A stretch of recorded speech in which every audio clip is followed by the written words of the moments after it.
1 out of every 2 men and 1 out of every 3 women will be diagnosed with cancer. But despite that huge number, most individuals don't know what really it is. And today, on our video presentation, we will talk about cancer. I am Rizalino Galicia III, and this is the Adult Health Nursing 1 video presentation.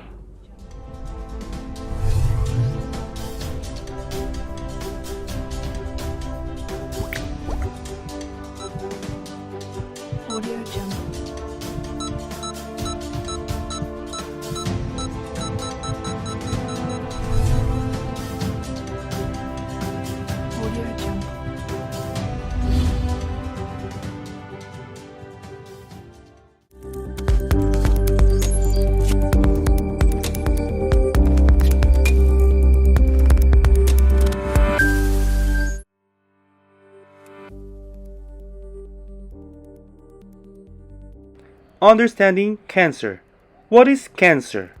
Cancer is a group of diseases involving abnormal cell growth with the potential to invade or spread to the other parts of the body.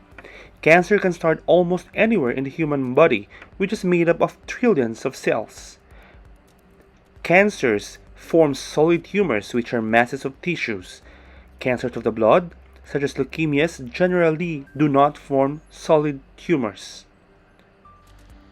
Cancerous tumors are malignant, which means they can spread into or invade nearby tissues. Unlike malignant tumors, benign tumors do not spread into or invade nearby tissues. Benign tumors can sometimes be quite large. However, when removed, they usually don't grow. Cancer is a genetic disease. That is, it is caused by changes to genes that control the way of our cells function, especially how they grow and divide. Genetic changes that causes cancer can be inherited from our parents. They can also arise during a person's lifetime as a result of errors that occur as cells divide or because of damage to DNA caused by certain environmental exposures. Cancer-causing environmental exposures include substances such as the chemicals in tobacco smoke and radiation such as UV rays from the sun. Each person's cancers has a unique combination of genetic changes. As the cancer continues to grow, additional changes will occur. Even with the same tumor, different cells may have different genetic changes.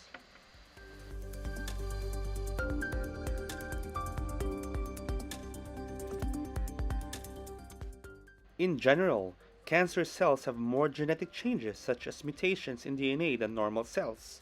Some of these changes may have nothing to do with the cancer. They may be the result of the cancer rather than its cause.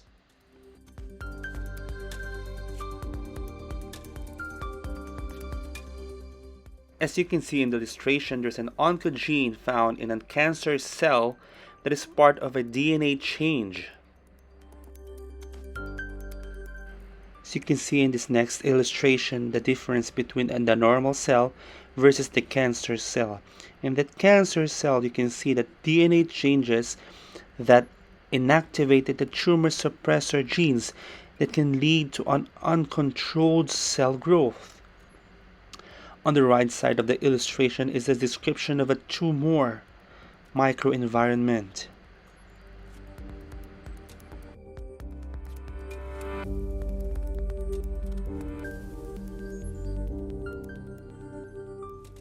In the 6th and 7th diagram and illustration shown in this video, you can see how the difference of the attack and evasion of the cancer cells, and also the response of the body to the cancer cells invasion.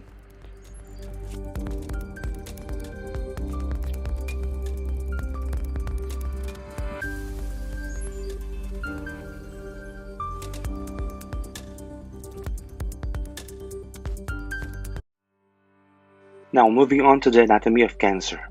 At the simplest level, cancer or cancer cells are cells that have lost the ability to follow the normal control that the body exerts in our cells. In our body, we have billions and billions of cells and they have different functions. It's a very complicated process under incredibly phenomenal control, and if something goes wrong and that control is lost, Then particular cells escape the normal control mechanisms and they continue to grow and they may spread, and that's what we call cancer.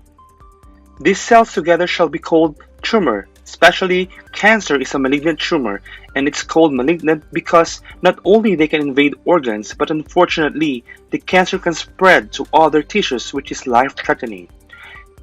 Cancers can actually occur anywhere in the body because cells are everywhere in the body. In women, one of the most common cancers is breast cancer, and in men, prostate cancers. And in both men and women, lung and colon cancer is the most common.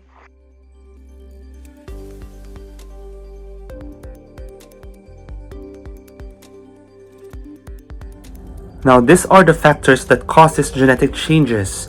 Number one is the heredity. Secondly is the UV radiation. The chemicals also affects the genetic changes. Also, the presence of the viruses in our environment. The smokers that affects really the massive population in the world and the cells division.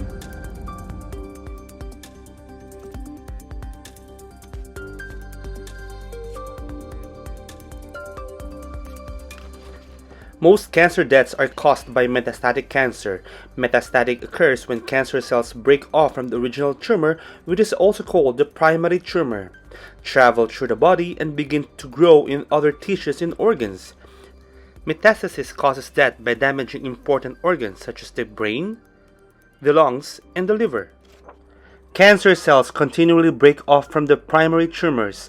Some of these cells may move into nearby blood vessels and lymph vessels. Cancer cells can travel along the vessel highways to the other parts of the body. Many cancer cells die while traveling through the blood and lymph vessels, but some may survive and stick to the vessel's wall, then move through the vessel wall into another body tissues. This cell may then divide and form a metastatic tumor. Where are cancer cells most likely to spread? Cancer cells tend to spread to certain places in the body depending on the site where the tumor first formed. For example, breast cancer tends to spread to the bones, lungs, liver, and brain, and colon cancer tends to spread to the lungs and the liver. It is important to remember that a metastatic tumor is the same type of cancer as a primary tumor. In this example, colon cancer cells have traveled through the blood vessels and formed metastatic tumor in the liver. These metastatic tumors are colon cancer, not liver cancer. Metastatic colon cancer is usually treated with drugs and other therapies used to treat colon cancers. Researchers at the National Cancer Institute and other research organizations are studying metastasis and ways to prevent it, because preventing metastasis will help prevent many cancer deaths. Now moving on to the types of cancers. Types of cancers are usually named for the organs or tissues where the cancer is formed. For example, lung cancer starts in the cells of the lung, and brain cancer starts in the cells of the brain. Carcinomas are the most common type of cancer. They are formed by epithelial cells, which are the cells that cover the inside and outside surfaces of the body. There are many types of epithelial cells which often have a column-like shape when viewed under a microscope. Such examples are adenocarcinoma, basal carcinoma, squamous cell carcinoma, where a cancer forms in the squamous cells, and a transitional cell carcinoma, where a cancer forms in a type of epithelial tissue called transitional epithelium or urothelium.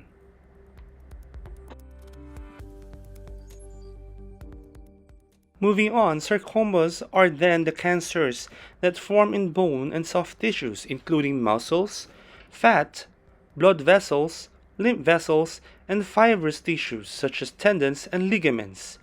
Osteosarcoma is the most common cancer of the bone. The most common types of soft tissue sarcoma are leiomyosarcoma, Kaposi sarcoma, malignant fibrous histiocytoma, liposarcoma, and dermatofibrosarcoma protuberans. Next is leukemia. Cancers that begin in the blood-forming tissue of the bone marrow are called leukemias.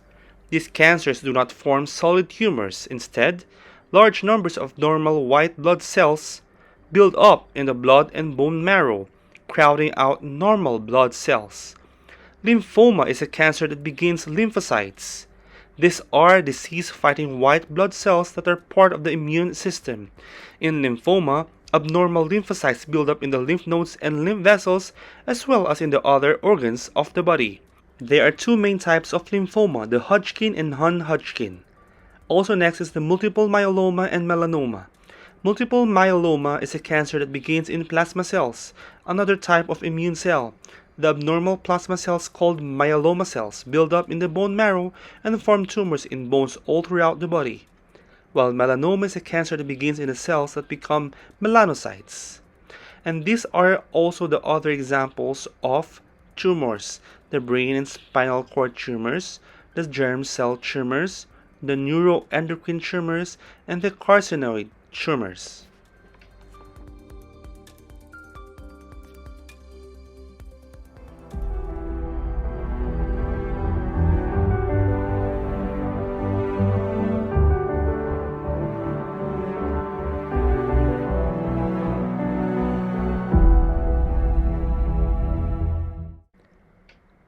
Now, these are some nursing roles and responsibilities.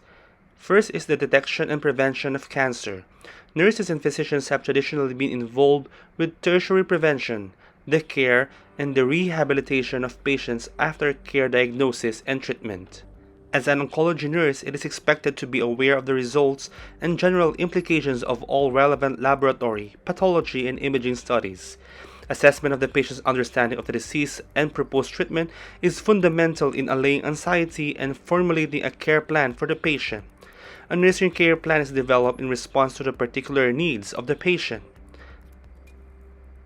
Now, in this next illustration are the ways to diagnose a cancer: the tumor marker identification, genetic profiling, mammography, MRI, CT scan, fluoroscopy, ultrasound, endoscopy, nuclear medicine imaging, PET scan, PET fusions. And these are the laboratory tests used to diagnose cancers.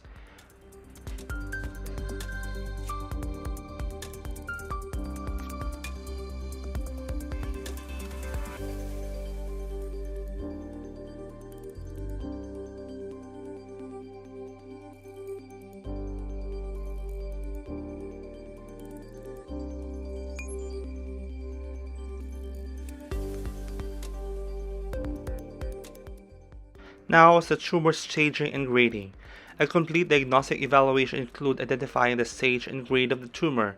Staging determines the size of the tumor and the existence of local invasion and distant metastases. These are used are the TNM system, the grading system, and the grade 1 to grade 4 system.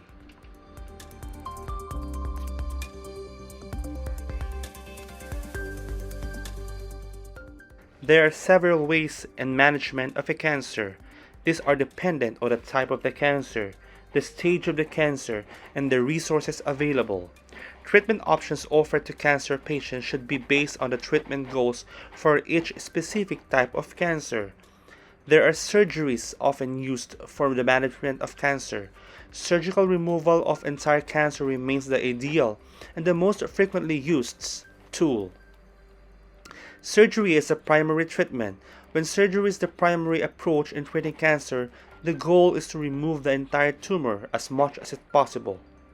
There's an option to use a prophylactic surgery or a palliative surgery. When cure is not possible, the goals of treatment are to make the patient as comfortable as possible. Also, a reconstructive surgery and radiation therapy is used. Reconstructive surgery may follow curative or radical surgery. Now, these are the examples of nursing care of patients with cancer. First is to maintain tissue integrity, followed by promoting nutrition.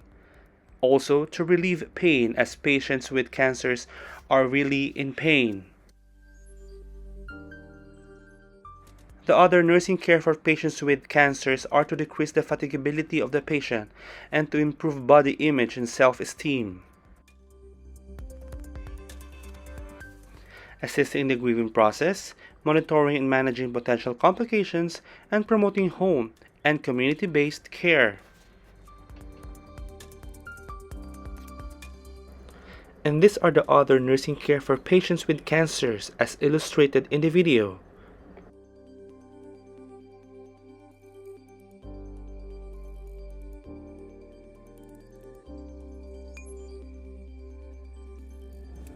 Now you've just reached the conclusion of this video, and with that, we've learned and understand what cancer is.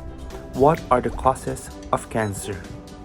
What are the different types of the cancer? The etiology of the cancer, how to diagnose and treat patients with cancer, and the nursing roles and responsibilities for a patient with cancer. And with that, I thank you for giving a time to watch this video presentation. Have a good day.